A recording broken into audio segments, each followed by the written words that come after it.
প্রাকৃতিক দুর্যোগকে উপেক্ষা করে বীরচন্দ্র বাজারে নির্বাচনী জনসভায় ব্যাপক হারে লোক সমাগম ঘটে। হাতে গোনা আর কিছুদিন পর অনুষ্ঠিত হতে যাচ্ছে লোকসভা নির্বাচন। আসন্ন লোকসভা নির্বাচনে পশ্চিম ত্রিপুরা আসনে বিজেপি মনোনীত প্রার্থীকে বিপুল ভোটে জয়যুক্ত করার লক্ষ্যে ৩৬ নম্বর শান্তির বাজার মণ্ডল বিজেপির উদ্যোগে বীরচন্দ্র বাজারে এক নির্বাচনী জনসভা অনুষ্ঠিত করা হয়। আজকের এই জনসভায় উপস্থিত ছিলেন পশ্চিম ত্রিপুরা আসনে বিজেপি মনোনীত প্রার্থী বিপ্লব কুমার দেব, শান্তির বাজার বিধানসভা কেন্দ্রের বিধায়ক প্রমোদ রিয়াং, মাতারবাড়ি বিধানসভা কেন্দ্রের প্রাক্তন বিধায়ক বিপ্লব ঘোষ, বিজেপির দক্ষিণ জেলার সভাপতি শঙ্কর রায় সহ বিজেপি, আইপিএফটি ও তিপ্রামথা দলের অন্যান্য নেতৃত্ববৃন্দরা। আজকের এই নির্বাচনী জনসভায় প্রার্থী বিপ্লব দেবের উপস্থিতিতে প্রাকৃতিক দুর্যোগকে উপেক্ষা করে ব্যাপক হারে বিজেপি, আইপিএফটি ও তিপ্রামথা দলের কর্মী সমর্থকেরা অংশগ্রহণ করেন। আজকের এই অনুষ্ঠানে বক্তব্য রাখতে গিয়ে প্রার্থী বিপ্লব কুমার দেব কমিউনিস্ট ও কংগ্রেসের জোটের তীব্র নিন্দাও জানান। বিপ্লব দেব ওনাদের বক্তব্যের মধ্যে দিয়ে রাজ্য সরকার ও কেন্দ্রীয় সরকারের বিভিন্ন উন্নয়নমূলক কর্মসূচির কথা জনসম্মুখে তুলে ধরেন।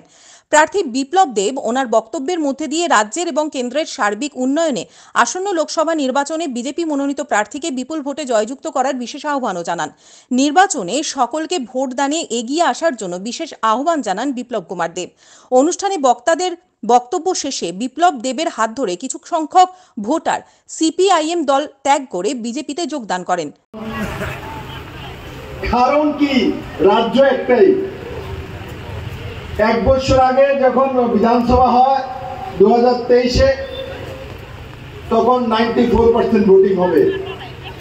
লোকসভা যখন হবে ত্রিপুরাতে 80%, 82% ভোটিং হবে।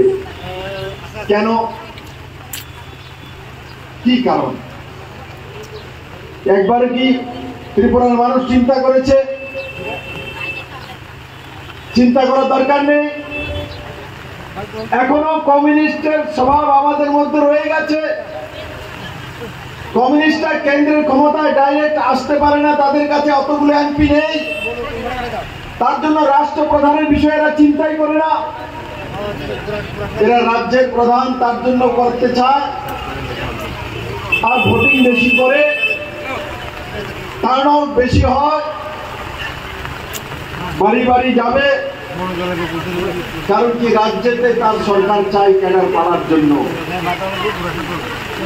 সরকার চাই রাজ্যে